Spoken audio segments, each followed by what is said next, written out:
ክብር ለነዚህ የሴት ታጋዮች፣ ክብር ለነዚህ ሰማዕታት ለሆኑ የሴት ፋኖቻችን ይሁንና ወንዶቹ ምን ተሰማችሁ?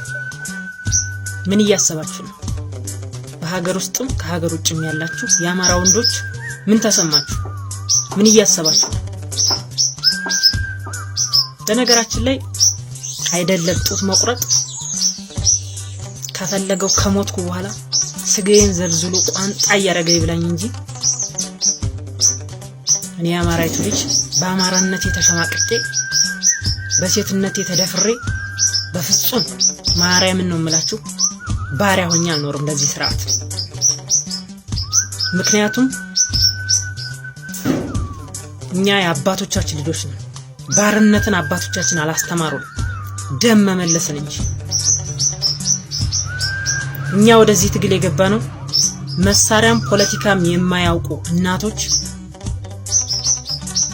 በግፍ ሲጨፈጨፉ አይተን፣ ነፍሰ ጡር እናቶች ወዳቸው ተቀዶ ሹል ወጥቶ ምኒልክን ይመስላል እያሉ ሲዘባበቱ አይተን፣ አማርኛቸውን እንኳን በቅጡ አቀላጥፈው መናገር የማይችሉ ህፃናት አማራ በመሆናቸው አሰልፈው ሲያርዷቸው አይተን፣ አቅመ ደካማ እናቶች የማንም ቀስትና ካራ መለማመጃ ሲሆን አይተን ነው እዚህ ትግል የገባ ነው። አይደለም ጡት መቁረጥ ስጋዬን ዘልዝለህ ብትበላው ከሞትኩ በኋላ ጉዳይ አይደለም። እኔ አማራይቱ ልጅ ግን እኔ ምኒልክ ልጅ፣ እኔ አስቻለው ደሴ ልጅ፣ እኔ አስማረ ዳኘ ልጅ፣ እኔ አሳምነው ልጅ በህይወት እያለሁ ግን ለዚህ ስርዓት ባሪያ ሆኜ አልገዛም። ማርያምን ነው የምላችሁ። ሴትም በሆነ ከጀግኖች ወንድሞቼ ጋር ሆኜ የአማራን ጠላት ግንባሩን ብዬው ሞታለሁ እንጂ ማርያምን ለዚህ ስርዓት በየከተማው በ70 ዓመት ሽማግሌ የሚልሻ በዱላ ልደበደብ በአማራነት ያልሸማቀቅ በሴትነት ያልደፈር። ምክንያቱም እኔ ፋኖ ነኝ። ሊደፍረኝ የመጣውን ሊያርደኝ የመጣውን ሊጨፈጭፈኝ የመጣውን በያስኩት አፈሙዝ ግንባሩን ብዬው በክብር ሞታለሁ እንጂ ተዋርጄ ተሸማቀቄ አልኖርም። ወንድ ልጅ ሆነ እንዴት የሴት ጀግና ሴት እህቶቻችን ፎቶ ይዘህ ሚዲያ ላይ ድምጽ ሁኑ እያልክ ታለቅሳለህ? እንኳን አይደለም እነ ባለሟሴ ትናንትና ምንም የማያውቁ መሳሪያ የማያውቁ እናቶችና ህፃናት ሲታረዱ በግፍ ሲጨፈጨፉ በያላችሁበት ሀገር አደባባይ ሰልፍ እየወጣችሁ ድምጽ ሆናችሁ የሚሰማ ስለጠፋ መሰለኝ እዚህ ትግል የገባው።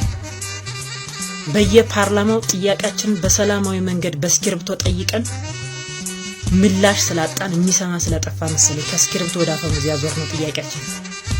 ለማን ነው የምትጮኸው? ወንድ ልጅ ሆነህ እንዴት ሚስትን ታስደፍራለህ? ወንድ ልጅ ሆነህ እንዴት እናትህ ስትታረድ ቆመህ ታያለህ? ወንድ ልጅ ሆነህ እንዴት የእህትህ ጡት ሲቆረጥ ቆመህ ታያለህ? የአማራ ወንድ ሆነ ደመላሽ የሚባል ነገር እኮ አለ በአማራ ባህል። ሴቶቹ ሞትን ንቀው